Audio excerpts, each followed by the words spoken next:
Hello အားလုံးပဲမင်္ဂလာပါရှင်ဒီနေ့မှာတော့စီမပါတဲ့အတုပ်လေးတစ်မျိုးဖြစ်တဲ့စက်သားကစုံရွှံရခိုင်တုပ်ပူဆက်ဆက်ကလေးအိမ်မှာအလွယ်တုပ်စားဖြစ်လို့တုပ်နေလေးကိုလာမျှပေးရဖြစ်ပါတယ်ရှင်ကဲဒါဆိုလုံနေလေးကိုသိရအောင်ဖြွဲဗီဒီယိုလေးကိုအဆုံးထိလိုက်ကြည့်ပေးကြပါဦးနော်ချက်သားတုပ်ရန်အတွက်ဖြိုးဟာချက်ပေါင်းနှစ်ဖက်ကိုသုံးထားပါတယ်အရင်ဦးဆုံးရေဆေးသက်ဆင်ထားတဲ့ချက်ပေါင်းနှစ်ဖက်ကိုပြုံးမဲ့အိုးထဲကိုထည့်ပေးလိုက်တယ်ပြီးတော့အနက်လေးမွေးရအောင်ပေါ့နော်နန်းနန်းပဲမြင့်တဲ့ချောင်းစာနဲ့ထုထားပြီးသားချက်တော့ဖြိုးသုံးမှစာပြီးတော့စားလေးနည်းငယ်ကိုထည့်ပြီးတော့ချက်သားကိုချက်လာတဲ့အထိပေါ့နော်ပြုတ်ထားပေးလိုက်ပါတယ်ရှင်ချက်သားပြုတ်ထားရင်းဖြိုးကပါဝင်တဲ့ပစ္စည်းလေးတွေကိုအစင်သိလှီထားပေးလိုက်ပါတယ်ဒီမှာဆိုလို့ရှိရင်တော့ဖြိုးကကစုံရက်လည်းထည့်ထားတယ်ပေါ့နော်ကစုံရက်ကတော့ဖြိုးအိမ်မှာရှိရနဲ့ထည့်သုံးထားတာဖြစ်ပါတယ်ရှင်ကစုံရက်ကိုစင်သိလှီပေးလိုက်တယ်ပြီးရင်တော့ဖြိုးတို့ရေစေးသက်စင်ထားလိုက်မယ်ပေါ့နော်ကစုံရက်ကိုလှီပြီးတာနဲ့ဖြိုးကနန်းနန်းပင်နှဲငယ်ကိုလည်းခက်ပေါပါနေထားလေးတွေလှီထားပေးလိုက်ပါတယ်နန်းနန်းပင်ကိုလှီပြီးတာနဲ့ကြက်သွန်နဲ့တလုံးစာလောက်ကိုလည်းခက်ပေါပါနေထားလေးပဲလှီထားပေးလိုက်ပါတယ်ရှင်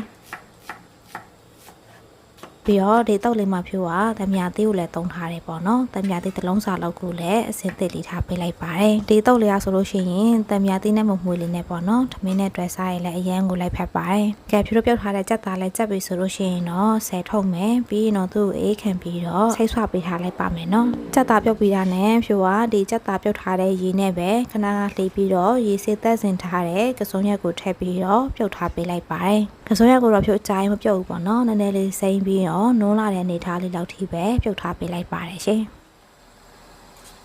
ကဲကစုံရက်လေးလည်းကြက်နေပြီဆိုလို့ရှိရင်တော့ဆယ်ထုတ်မယ်ပြီးရင်တော့ရေအေးနဲ့2ရေလောက်ဆေးချပြီးတော့ရေညှစ်ပေးထားလိုက်မယ်ပေါ့နော်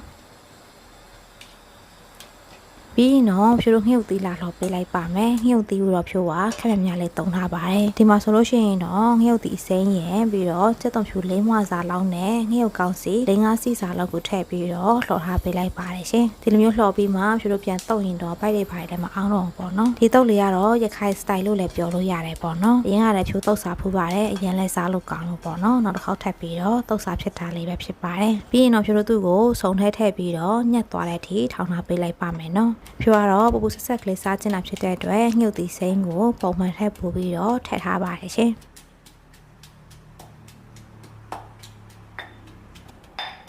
ငှုပ်သီးလေးညက်သွားပြီးဆိုတာနဲ့ဖြိုးကမီးကင်ထားတဲ့ငပိလေးနဲ့ငယ်ကိုထည့်ပေးလိုက်ပါတယ်ငပိကတော့ဖြိုးသုံးထားတာပစုံငပိပဲဖြစ်ပါတယ်ရှင်ပြီးရနဲ့ဖြိုးကသူ့တဲ့ကိုစားလေးနဲ့ငယ်အချုံမုတ်လေးနဲ့ငယ်ကိုထည့်ပေးရနဲ့အားလုံးကိုရောပြီးတော့ထောင်ထားပေးလိုက်ပါတယ်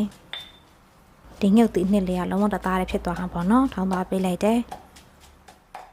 ကဲအားလုံးလက်စစ်သေးဖြစ်ပြီဆိုလို့ရှိရင်တော့ဖြိုးတို့စပြီးတော့တုပ်ပေးရန်အတွက်ခဏကပြုတ်ပြီးတော့ဆိတ်ဆွထားတဲ့ချက်သားကိုထည့်ပေးလိုက်ပါမယ်ပြီးတော့ပြုတ်ပြီးတော့ရေညှစ်ထားတဲ့ကစွန်းရွက်ရယ်လှီထားပြီးသားအသေးရွက်လေးရယ်ပြီးတော့ထောင်းထားတဲ့ငှုပ်သီးနှစ်နဲ့နောက်ဆုံးကြမှာတမယာသေးတစ်လုံးစာလောက်ကိုညှစ်ထည့်ပေးရနဲ့သမတော့အောင်နဲ့သွားပေးလိုက်ပါတယ်ရှင်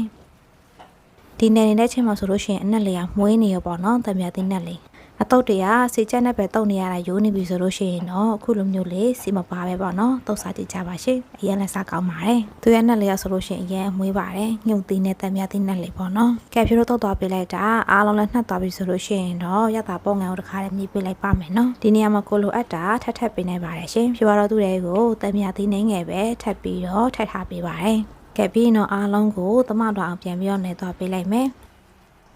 အားလုံးနှက်ပြီးတော့ရတာလည်းလုံးဝအဆင်ပြေပြီဆိုလို့ရှိရင်တော့ရပါပြီနော်ဒီနေ့ဟာဆိုလို့ရှိရင်တော့ဖြိုးတို့ရဲ့စက်သားကစုံရွက်ရခိုင်စတိုင်အတုပ်ဆက်ဆက်ကလေးရတော့စားဖို့စက်တဲ့ဖြစ်နေပါပြီရှင်စားလို့လည်းကောင်းပြီးတော့လုံနေလေးရလည်းလွယ်ကူယူရှင်းတာမို့ဒီဗီဒီယိုလေးကအားလုံးအတွက်အဆင်ပြေမယ်လို့မျှော်လင့်ပါတယ်ရှင်ကဲဒီနေ့ဗီဒီယိုလေးကတော့ဒီလောက်ပါပဲနော်ဒါဆိုဖြိုးနဲ့ဘယ်လိုတက်တယ်မှာပြန်ဆောင်ကြမယ်နော်အားလုံးပဲဘိုင်